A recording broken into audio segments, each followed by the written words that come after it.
Hello my amazing happy मैनिफेस्टर्स, कैसे हैं आप लोग। आई होप आप लोग बिल्कुल मस्त है, बिल्कुल स्वस्थ है। 1111 पोर्टल ये साल का बहुत ही खास पोर्टल है जो हम चीज़ों को मैनिफेस्ट करने के लिए यूज़ कर सकते हैं।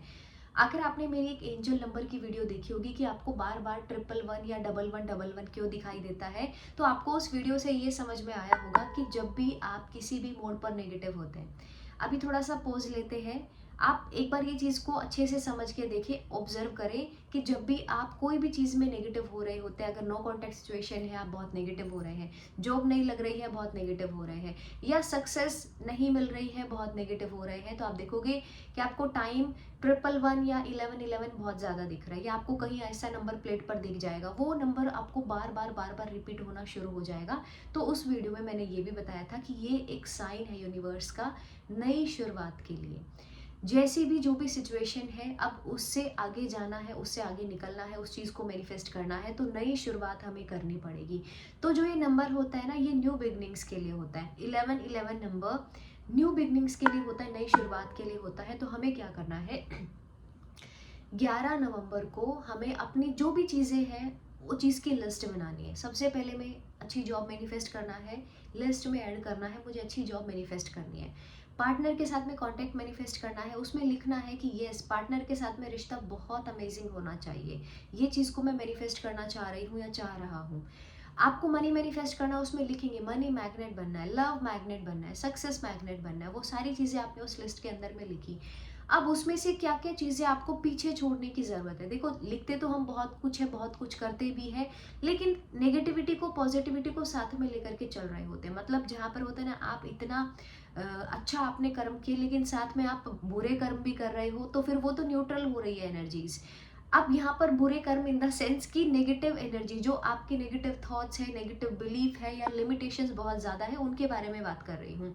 तो जितना आप पॉजिटिविटी की तरफ में आगे बढ़ते हैं, आपको पता है लाइफ में वो सारी चीज़ें होती हैं। तो जिस लिस्ट में आपने जो सब कुछ लिखा है, उसमें एक बार देखने की ज़रूरत है कि इसमें से मुझे क्या क्या निकालना है। अगर नो कॉन्टैक्ट सिचुएशन है और आप कॉन्टैक्ट मैनिफेस्ट करना चाह रहे हो, फिर भी अपने पार्टनर के बारे में नेगेटिव ही बोल रहे हो, सोच रहे हो या महसूस कर रहे हो, तो उससे आप नेगेटिविटी को अट्रैक्ट करने लगोगे। जॉब मैनिफेस्ट करना चाहते हैं, लेकिन लोगों की जॉब लगी, आपके आसपास वाले लोगों की जॉब लगी और आपको इतनी परेशानी हो रही है, सबकी लग रही है, मेरी कब लगेगी। अगर वो वाली फीलिंग है, तो आप अपने ये जो मैनिफेस्टेशन है इसमें डिले डाल रहे हैं। तो सबसे बड़ी चीज़ है कि उसके अंदर से हमें क्या क्या निकालने की ज़रूरत है जो हमारे काम का नहीं है। वो सारी चीज़ों को लेट गो करना है, वो सारी चीज़ों को हमें वहीं पर छोड़ना है, ताकि हम खुशी से आगे बढ़ सके। एक आप ट्रैवल पर भी निकलते हैं, अगर वो ट्रैवल पर आपकी तबीयत ठीक है, आप बहुत अच्छे मूड में हैं, आप गाने सुनते जा रहे हैं, या कोई मूवी आपने चलाई हुई है, या फैमिली के साथ में बातें करते जा रहे हैं, आपको डेस्टिनेशन तक पहुंच जाओगे, पता भी नहीं चलेगा, होता है ना ऐसा। लेकिन आपका इतना हेडेक है, या आपका हेल्थ इश्यूज बहुत ज़्यादा है, या आपका दिल ही नहीं कर रहा है, ज़बरदस्ती आपको ट्रैवल करने जाना पड़ रहा है, तो वो डेस्टिनेशन आपको इतनी दूर लगेगी कि हम कब पहुंचेंगे। आप बार बार टाइम देखते हैं, ऐसा ही कुछ है मैनिफेस्टेशन प्रोसेस में। बार बार अंदर से एक सवाल आने लगता है, कब होगा, कब होगा, कब होगा, ये अभी तक नहीं हुआ है।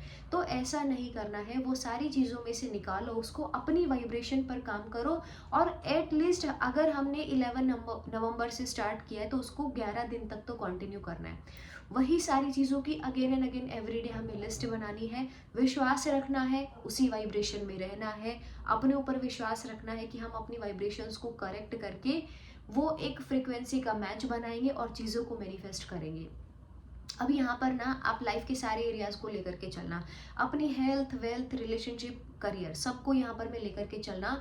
और एवरी डे 11 दिनों तक, 11 डेज तक वो सारी चीज़ों को रेगुलर बेसिस पर लिखना है, और अपने बिलीफ सिस्टम पर भी काम करना है कि yes, it is possible, I can do it, ये अचीव मैं कर पाऊंगी, क्योंकि ये सारी चीज़ों के लिए मैं वर्दी हूँ, worthy of love, happiness, success, ये सब के लिए मैं वर्दी हूँ। योग्य तो सब मानते हैं ना खुद को, योग्य ही नहीं मान रहे हो और फिर चाह रहे हो कि ये भी मिले वो भी मिले, तो बहुत डिफिकल्ट हो जाएगा। तो 1111 पोर्टल का सबको बहुत अच्छे से इसको यूज़ करना है, एवरीडे वो चीज़ों को लिखना है 11 डेज तक में। अब वो पेपर का क्या करें, या जो भी कुछ हम लिखते हैं उसका क्या करें, वो आपकी डायरी में ही रहेगा। जो भी आप लॉ ऑफ अट्रैक्शन के लिए अफर्मेशन लिख रहे हैं, या ग्रेटिट्यूड प्रैक्टिस उसमें कर रहे हैं, जर्नलिंग कर रहे हैं, वही डायरी में, वही नोटबुक में आप उसको रहने देने वाले हो। उसका कुछ नहीं करना। बहुत सारे लोग पूछते हैं सरेंडर लेटर लिखा, उसका क्या करें, कुछ नहीं, लिख दिया एक साइड में, उसको रख दो किसी कोने में। नोटबुक में है, नोटबुक में ही रहने दो उसको, अलग से पेज पर लिखा है तो उसको कहीं पर ऐसी जगह पर में रख दो कि आपने उसको निकाल करके रख दिया है साइड में, कि आप जानो प्रभु, आप जानो कैसे करोगे, लेकिन आई वॉन्ट दिस। ठीक है, तो ये आपको काम करना है, वीडियो को लाइक करना है, नए लोग हैं चैनल को सब्सक्राइब कर सकते हैं। Thank you so much for watching this video, I love you all.